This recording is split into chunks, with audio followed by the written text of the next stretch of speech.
Welcome to video 7. What we are going to do now is take apart the video that I have given you as part of this course. I will explain exactly how it was put together.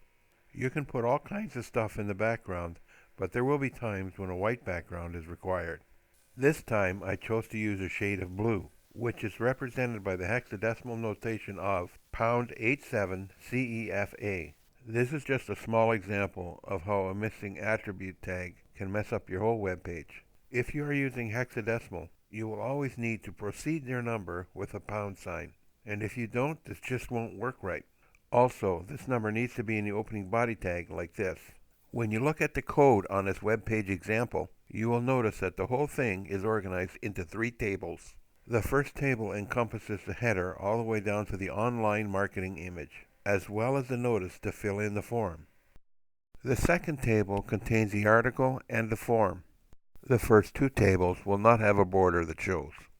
In this case, the border is simply a how it looks decision. This is accomplished by using a method that you would normally use when you use cascading style sheets. The code is added to the opening body tag, and that looks like this. The value in this case being 0 refers to the table border thickness in pixels. This can be any positive number. As you change this number to larger positive numbers, the thickness of the border will increase. So, a number of 1 will have a thin border, and with every increase of the number, the border gets thicker. Now, it should be noticed that using it this way, the border will only appear around the outside of the table.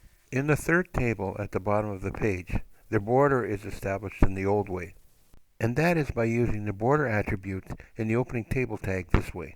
It should be noted here that this border will appear around the outside of the table, as well as all the individual cells that are inside the table.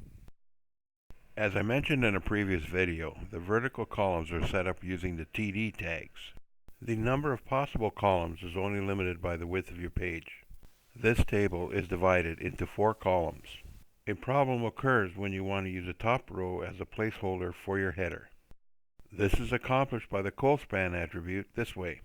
The number in this case signifies the number of columns that are to be spanned for the header in this example. The image and the text just fill in the form below are the end of the first table. Let me say here that sometimes when you have a lot of data on your page, things can get out of whack or alignment. To fix this, you have a number of choices. That is why I have divided the data on this page into 3 separate tables. Believe me, when you have a lot of code on your page that's all in one table, you can spend an eternity looking at it to find an error. Big or small, it doesn't matter. It could be something as little as a forgotten quote tag, and it becomes almost like not being able to see the forest for the trees. And that is why I have used 3 tables for this page. Table 2 is set up in the exact same way that Table 1 is. The only difference is that I have used 3 break tags to even off the top of the data in column 1 with the top of the data in column 2. If you looked at the 2 tables and thought they were the same, you'd be right. They are almost identical. Other than this, the only difference between the 2 tables so far is just the data that's contained within the cells of the table. Now remember, the data can be anything you want, but in this case, Table 2 has the article in the first cell and the opt-in form in the second cell. Other than this, your code should look exactly the same. Table 3, like Table 2, is nothing new. It is a simple 2-row, 1-column table.